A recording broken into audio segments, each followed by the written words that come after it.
Monseñor Munilla, un placer tenerte en el Simposio Católico Virtual. Del otro lado del charco, como decimos acá, te unes virtualmente con católicos de habla hispana de todo el mundo, no solo de los países de Latinoamérica y España. Muchas gracias por estar con nosotros para hablarnos de este tema que es evangelizar el sexto continente. Nada, encantado, muchas gracias por la invitación y os felicito por esta iniciativa, y ya he observado que además sois, digamos, muy diligentes y sois muy ordenados y hacéis las cosas bien, o sea, os felicito, ¿eh? Que te oiga mi esposa y mi mamá. Bueno, Monseñor, vamos a empezar por este tiempo porque pues hay cierto tiempo establecido. Vas a hablar tú de evangelizar el sexto continente, yo me voy a desaparecer, pero aquí sigo cualquier cosa, y lo más probable, porque yo así soy de preguntón, es que al final a lo mejor alguna que otra cosa con la que vayamos a cerrar con alguna pregunta, ¿no? Entonces te dejo el micrófono, la cámara, todo tuyo, y al final también te vamos a pedir la bendición, ¿eh? Con mucho gusto, con mucho gusto. Muchas gracias, señor. Adelante. Pues bien, pues yo quisiera hacer una breve reflexión sobre, bueno, yo un servidor tengo en la radio, en Radio María, 2 horas a la semana, un programa que tiene el nombre de Sexto Continente. ¿Y de dónde viene ese nombre, no? Bueno, ese nombre fue nuestro Papa emérito, Benedicto XVI, quien en una ocasión pidió que se evangelizase el continente digital. Utilizó una expresión que me pareció muy luminosa. Continente digital, ¿qué sugiere esa expresión? Bueno, pues que hay personas que no viven ni en Europa, ni en América, ni en Oceanía, ni en África, no, es que viven en el continente digital, ¿no? Porque es verdad que no es únicamente para muchas personas, no es únicamente un conducto de comunicación, sino que es casi un lugar de vida, ¿eh? Es una cultura, una manera de ser, de estar, ¿no? Entonces su expresión, hay que evangelizar el continente digital, y de ahí viene lo del sexto continente, me pareció muy intuitiva, ¿eh?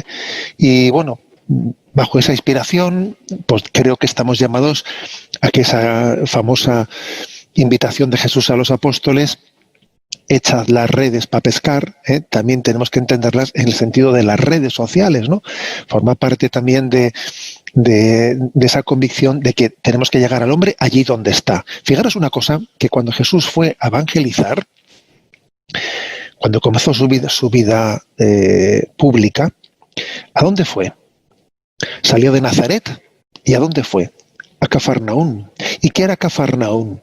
Cafarnaún era, para entendernos, el lugar del encuentro con el mundo, porque claro, Nazaret era un ambiente, un contexto en el que únicamente se vivía en una pequeña burbuja judía, una cultura judía, pero uno iba a Cafarnaún, y en Cafarnaún ahí estaba, pues, en un lugar de frontera. En Cafarnaún pues estaba la vía de comercio que venía de Siria. En Cafarnaún estaba la guarnición de los soldados romanos. En Cafarnaún estaba el encuentro con el mundo, el encuentro entre los creyentes y los no creyentes. O sea, hasta que Jesús bajó a Jerusalén, en sus años de predicación en Galilea, su digamos, lugar clave para llevar adelante fue Cafarnaún. Es como lo que hoy en día el Papa Francisco diría las periferias.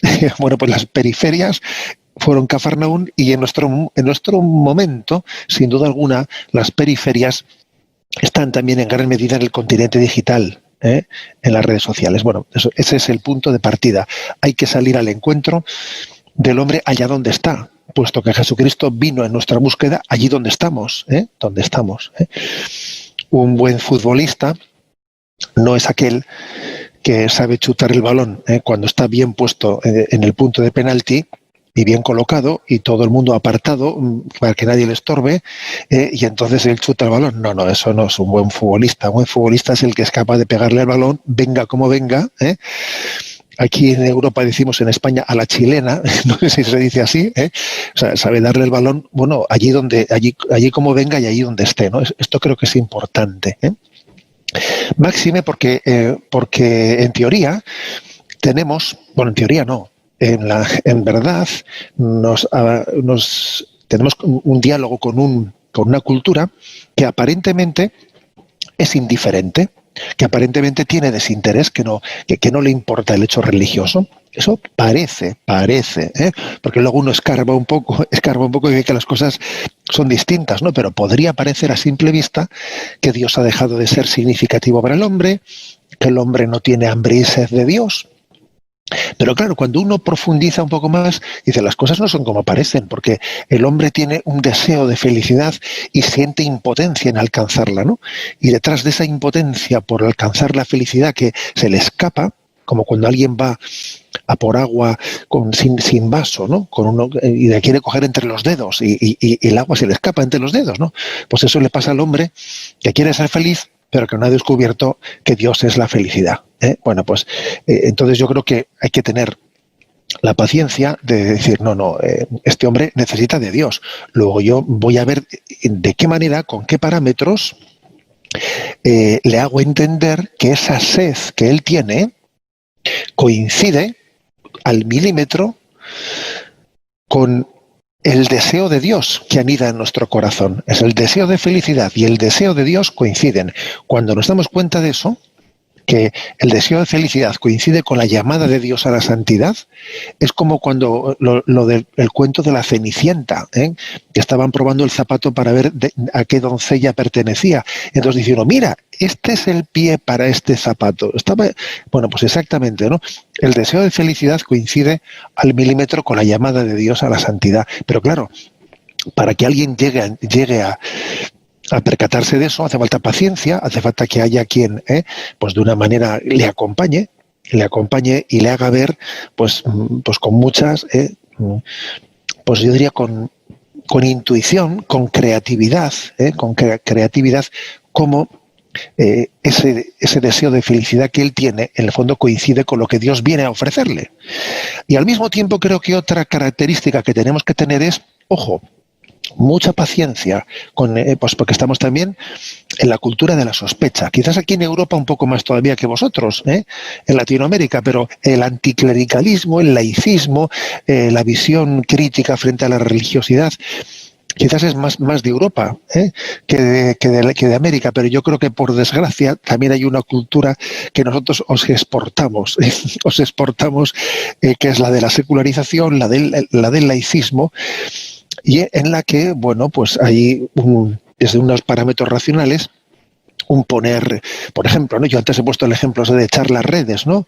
Echar las redes y desde ese parámetro racionalista yo diría, oiga, que a mí me quiere usted atrapar, quiere usted que yo muerda su anzuelo, yo no soy borrego para ser oveja de un rebaño, etcétera, etcétera, ¿no? O sea, existe una especie de resistencia y una cierta agresividad. Las redes sociales son también testigo de la agresividad.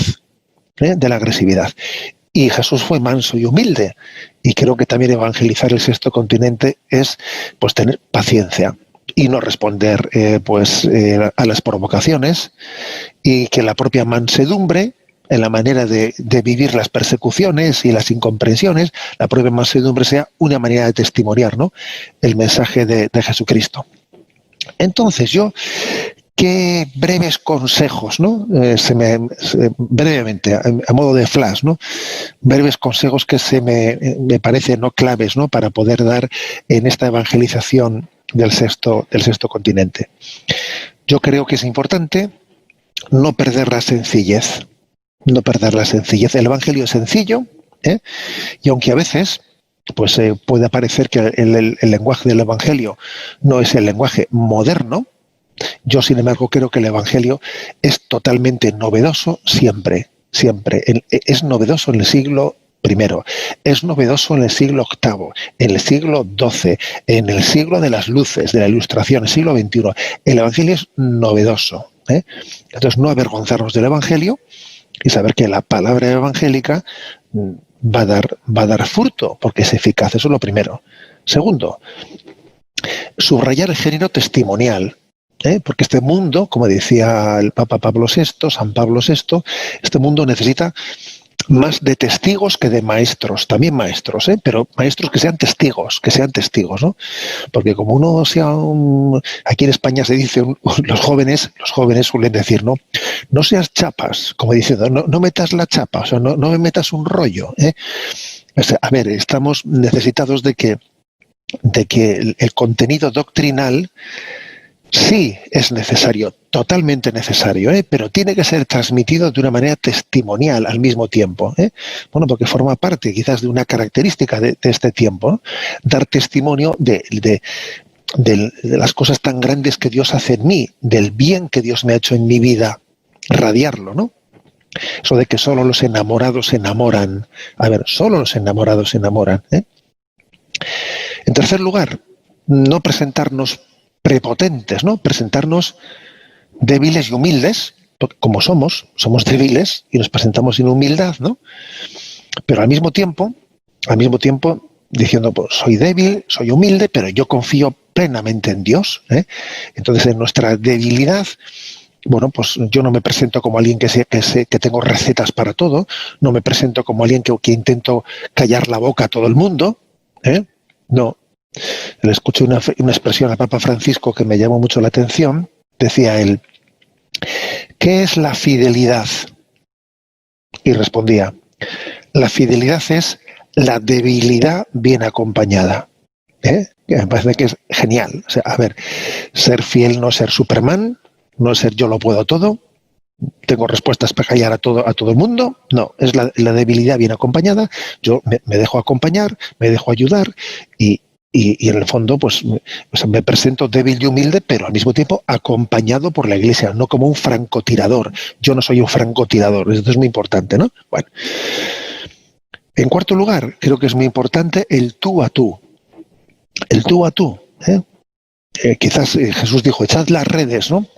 Igual nosotros tenemos que decir echar la caña, más que echar las redes, porque en un tiempo quizás la evangelización pues, convocaba masas.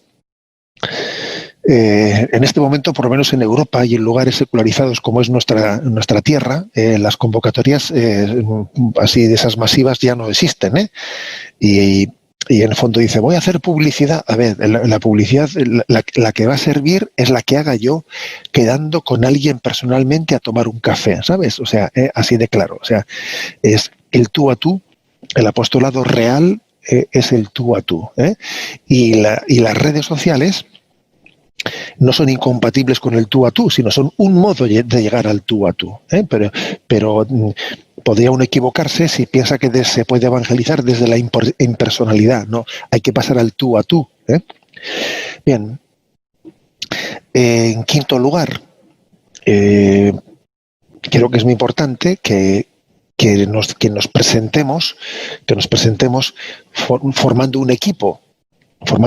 O sea que yo, por ejemplo, a vosotros no os conocía y ha sido pues este encuentro que habéis organizado, ¿no?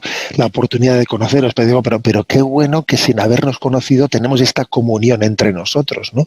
Entonces, esto es muy importante porque esto supone que hay un mismo espíritu que anida entre vosotros. Ya tenemos un océano por medio y es el mismo espíritu el que nos ha inspirado, ¿no? A ver, esto es un milagro, es el milagro de la comunión en la Iglesia. Entonces nos presentamos así, como la experiencia de una comunión, ¿no? Y no como francotiradores. El individualismo hace mucho daño y esteriliza. Acordaros que Jesús dijo, Padre, que todos sean uno para que el mundo crea. Si no vivimos la comunión, entonces es que no transmitimos. Y de aquí cada uno hace su guerra por su cuenta.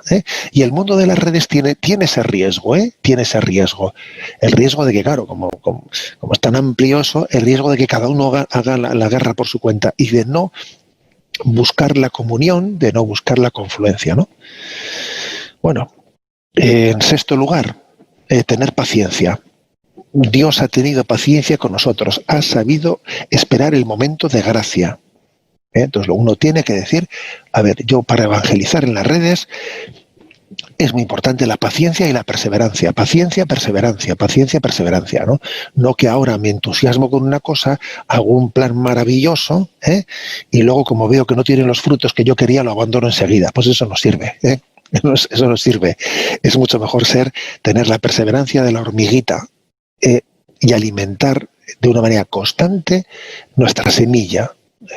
Bueno, también creo que es muy importante la vía de la belleza, porque la belleza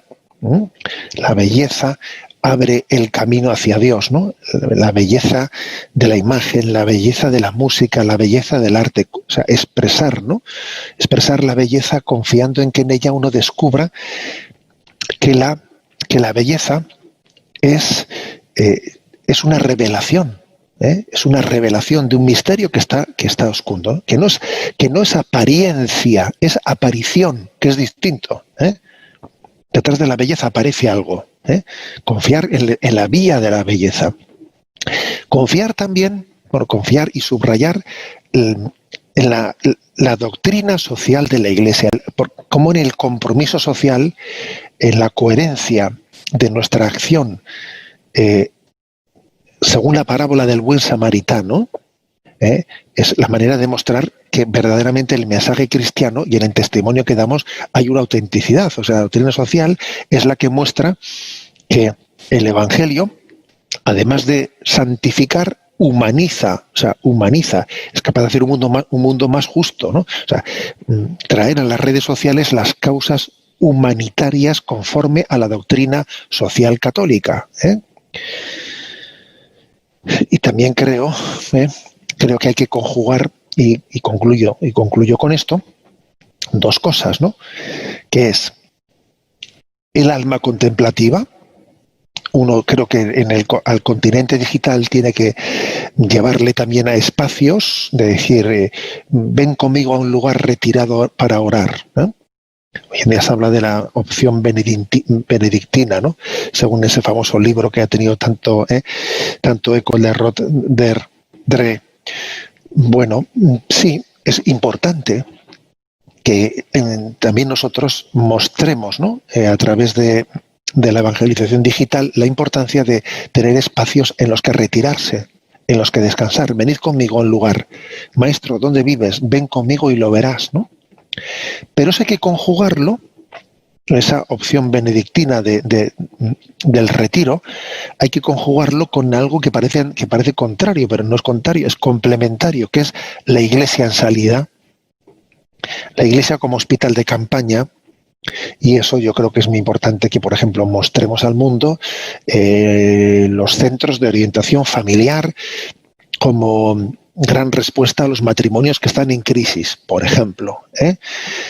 El gran servicio de Cáritas frente a un mundo que necesita pues un pan para poder vivir con dignidad. O sea, es decir, tenemos que ser Iglesia en salida, tenemos que mostrar y saber derivar, porque yo creo que un evangelizador, él no puede dar respuesta a todo, pero tiene que tener capacidad de derivación. A esta persona le ayudo de esta manera, le envío a este centro de orientación familiar, le remito a le remito a otro. Ese tiene una adicción. ¿Quién le puede ayudar en estas adicciones? Existen tales lugares para... O sea, eso es muy importante, ¿no? Muy importante el que el católico se presente en redes sociales consciente de que él no va a poder dar respuesta a todas las necesidades del mundo, pero tiene que saber que tiene detrás de él la Iglesia, y como el buen samaritano, que cuando cogió a aquel que había sido apaleado, le llevó a la posada. Llevarle a la posada es saberle derivar. Este tiene una adicción con el juego. Este tiene una adicción con el sexo. Este tiene este problema en su matrimonio. Y nosotros nos presentamos como una gran iglesia que a través de este mundo digital es capaz de abrir ventanas. Aquí tienes un camino, por aquí te pueden ayudar, por aquí tal, ¿no? Eso es importantísimo, ¿eh? Bueno, en definitiva, que es un gran reto, el de la evangelización de ese continente digital, sabiendo que aunque tú no seas consciente de qué personas Dios te pueda poner en tu camino en él, sin embargo Dios sí lo sabe. Dios sí sabe qué personas concretas son con las que te vas a encontrar desde toda la eternidad. Tenía pensado ese encuentro. Por ejemplo, el encuentro de Jesús con la samaritana. A mí me impresiona el versículo primero de ese capítulo de San Juan que dice, Jesús iba, ¿no? Camino de Galilea, dice, tenía que pasar por Samaria. Hombre, tenía que pasar, no, porque hay otro camino. Uno ve geográficamente, podía haber cogido otro camino, pero esa expresión tenía que pasar por ahí, es como diciendo, estaba escrito en el plan de Dios que se encontrase con esa mujer. Desde toda la eternidad Dios pensó en ese encuentro. Luego yo creo que también tenemos que ser conscientes de eso, ¿no? Que entrando en el mundo digital hay unos encuentros providenciales que Dios tenía previstos en su designio y que tenemos que cuidar con nuestra oración, con nuestro esmero, con la delicadeza propia de quien sabe que está asistiendo a un lugar sagrado en el que también debe de acercarse a él como Moisés, descalzando sus sandalias, porque Dios quiere manifestarse en él, ¿eh? Dejo aquí la reflexión y si te parece, bueno, pues que tengamos algún momento de diálogo o de pregunta, pues estoy a tu disposición, ¿eh?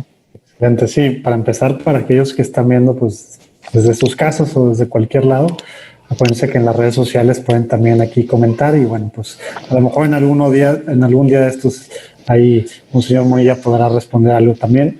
Yo por lo pronto, ahorita, Monseñor, bueno, de las claves que nos dio para darle pues a la evangelización digital, para meternos a este sexto continente, quisiera a lo mejor irme por dos lados. Uno, pues tú estando de aquel lado, pero trabajando, digamos, en Radio María y bueno, estando también muy pegado en los medios de comunicación pues tradicionales, ¿verdad? Estás en España, en la Conferencia del Episcopado Español, también en la Conferencia de Conferencias de los Episcopados Europeos, también con jóvenes, mucho trabajo que has hecho ahí, pues tienes contacto mucho con los laicos.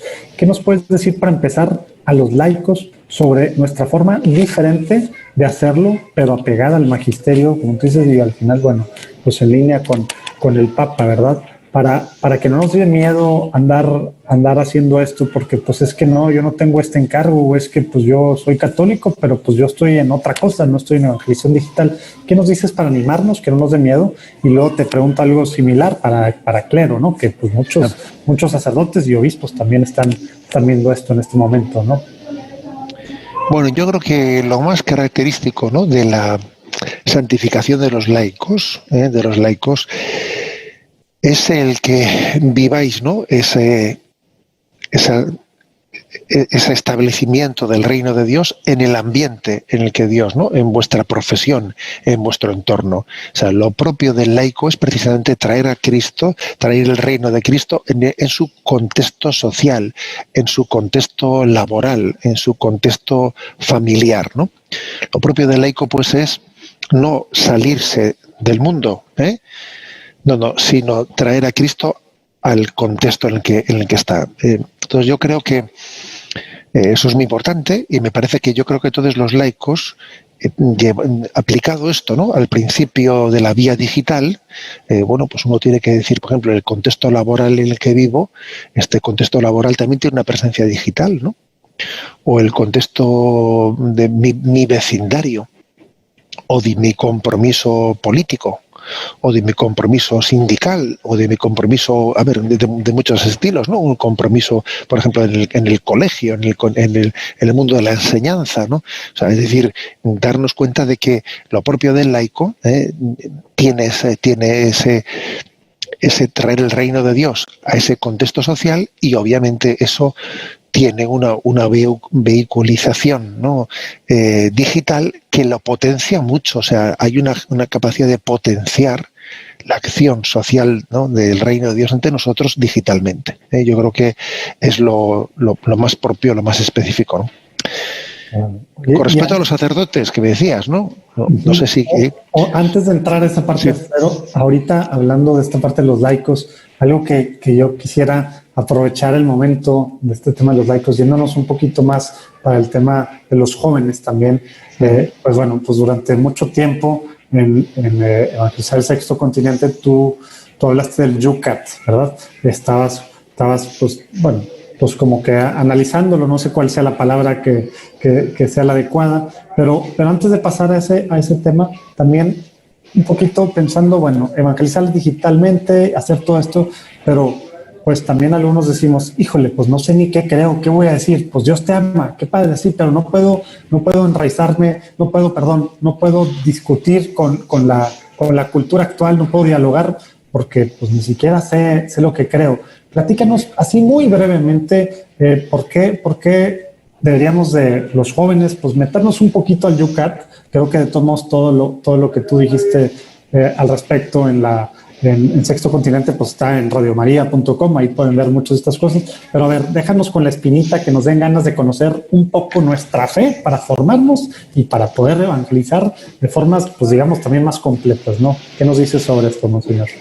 Sí, a ver, el Yucat, que fue un instrumento, ¿no? Un instrumento que fue Benedicto XVI, si no me equivoco, ¿no? El que tuvo esa intuición de, en la Jornada Mundial de la Juventud, entregar a los jóvenes una versión del catecismo, una versión adaptada un poco, ¿no? Pues a su contexto cultural, a su capacidad, etcétera, de lectura y de respuesta. Me pareció, ¿no? Pues que ayudó muchísimo. Fue un gran acierto en la Jornada Mundial de la Juventud meter en la mochila de los jóvenes ese Yucat. ¿Por qué? Porque era caer en cuenta de decir, a ver, yo necesito familiarizarme con la fe, necesito saber expresarla, porque a veces tenemos un cierto sentimiento religioso, pero luego también es verdad que hay que formularlo, ¿eh? Como además, las cosas no se pueden quedar un poco vagas y difusas, tienen que ser formuladas, ¿no? Y uno tiene que responder los cuestionamientos y tiene que dar una respuesta a los errores de su tiempo. O sea, los errores tienen que ser también rebatidos. Yo escuché que en la confesión de la fe hay distintos grados. Un grado es el de sentir interiormente, creer interiormente, ¿no? Pero un grado superior es el de proclamarlo, o sea, aprender a proclamarlo, aprender a expresarlo. Un grado todavía superior es el de que mi vida tenga coherencia, ¿no? Con eso que estoy proclamando. Y hay un grado todavía, ¿no? Un cuarto grado que es, y tengo que saber rebatir los errores de nuestro tiempo, tener una capacidad profética como tuvieron los profetas para denunciar los errores de nuestro tiempo, y no acomplejarnos ante el mundo, ¿no? Entonces, ¿esto qué supone? Que uno tiene que haberse familiarizado con la fe, no acomplejarse, saber dar respuesta desde ella, ¿no?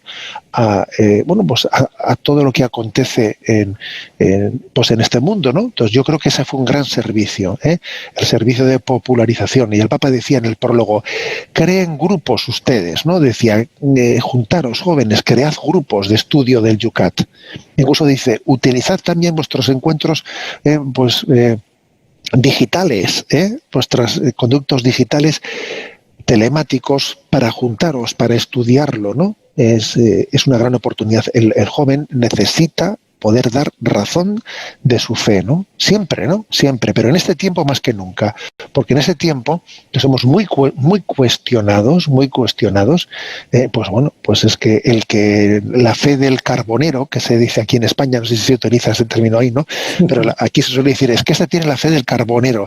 ¿Qué se suele decir con esa expresión? Pues una fe muy sencilla, que nunca ha sido cuestionada, pero claro, es que cuando viene el hombre racionalista, más complejo, que todo lo cuestiona, que a todo le busca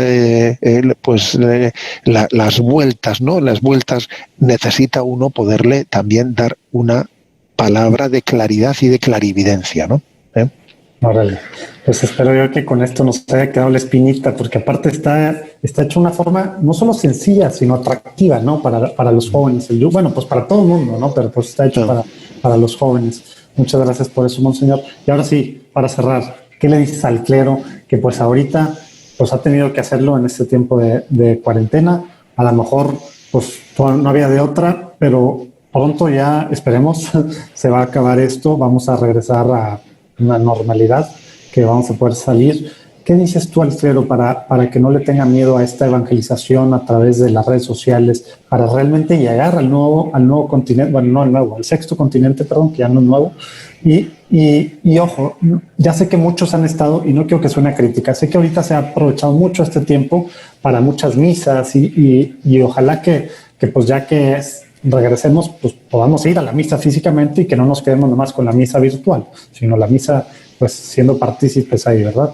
Pero me refiero más allá de ponerme la camarita como sacerdote y que me acompañe en la misa, sino realmente pues que me sirva para evangelizar, catequizar, formar, crear discípulos. ¿Qué les dices al clero que está viendo, escuchando en este momento, Monseñor? Bueno, yo le diría lo siguiente, ¿no? Partiendo de que no todos tienen que utilizar, ¿no?, el mundo digital al mismo nivel y de la misma manera, eso así de claro. O sea, creo que no hay que suponer que todos tenemos que hacer lo que está haciendo no. Cada uno tiene que hacer un discernimiento, primero de ver dónde le han encomendado su ministerio, y dependiendo también del ministerio que le hayan encomendado, uno dice, pues en esta circunstancia pues sería una gran herramienta, o en esta circunstancia pues no. O sea, discernirlo, ver también las propias cualidades, los propios dones. O sea, yo creo que no hay que caer en pensar que, bueno, como esto ahora está de moda, todo el mundo, pues no es verdad. No, las cosas hay que discernirlas si vienen de Dios, si son de Dios o si no son de Dios, desde ese discernimiento, ¿no?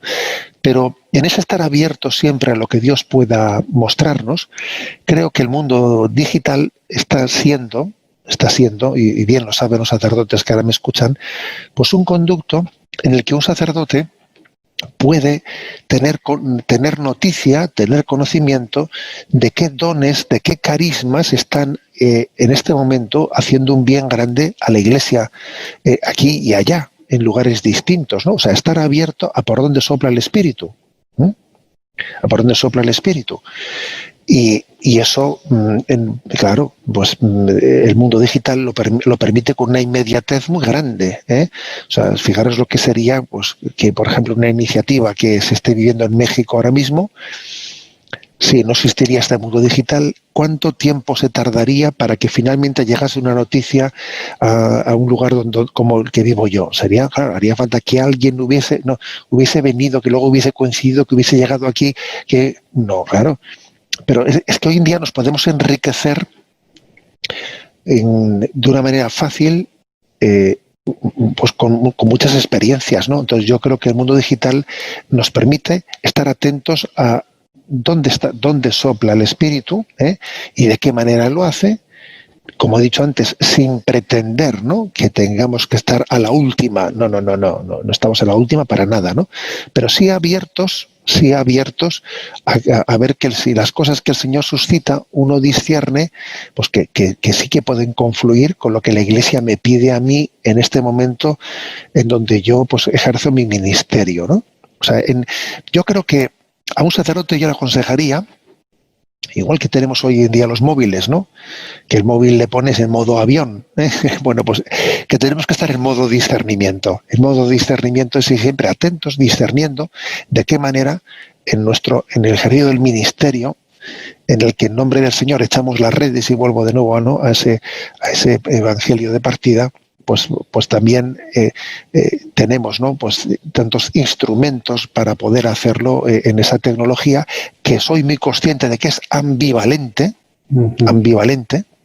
que soy muy consciente de que estamos llamados a que también evangelizar las redes es evangelizar no solo los contenidos de las redes, sino evangelizar el modo de utilizar las redes, o sea, educar en cómo las redes deben de ser un instrumento.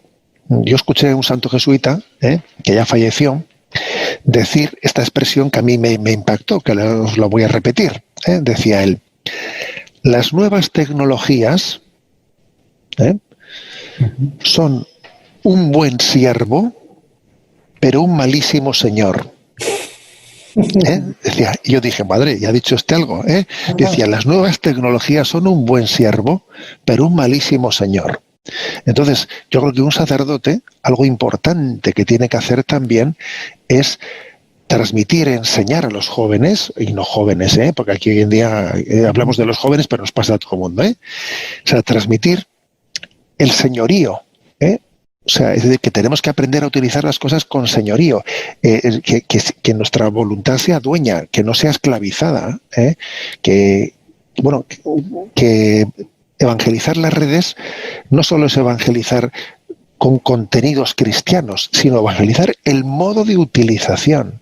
Que esto creo que es muy importante, ¿no?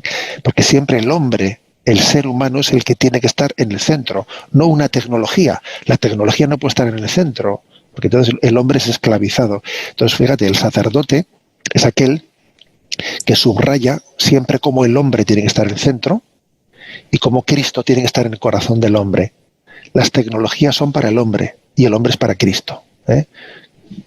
Qué buen recordatorio también las tecnologías son para el hombre y el hombre es para Cristo. Porque sí, pues parece que sí, somos de repente los esclavos. Pero bueno, ojalá que este tiempo nos esté ayudando para darnos cuenta de muchas cosas y que pues dejemos de ser esclavos, ¿verdad? Que salgamos renovados de nuestras casas al final de esta cuarentena. Monseñor, muchísimas gracias por ha sido un placer. Me encomiendo mucho a vuestras oraciones y os doy mi bendición, si te parece. Sí, por favor. Y bueno, a todos los que están escuchando, viendo esto en este momento y durante el simposio. La bendición de Dios Todopoderoso, Padre, Hijo y Espíritu Santo descienda sobre vosotros. Amén. Alabado sea Jesucristo. Un saludo a todos. Muchas gracias y gracias a todos los que están escuchando. Nos vemos en la próxima conferencia. Dios los bendiga. Dios te bendiga, Monseñor. Hasta pronto, si Dios quiere.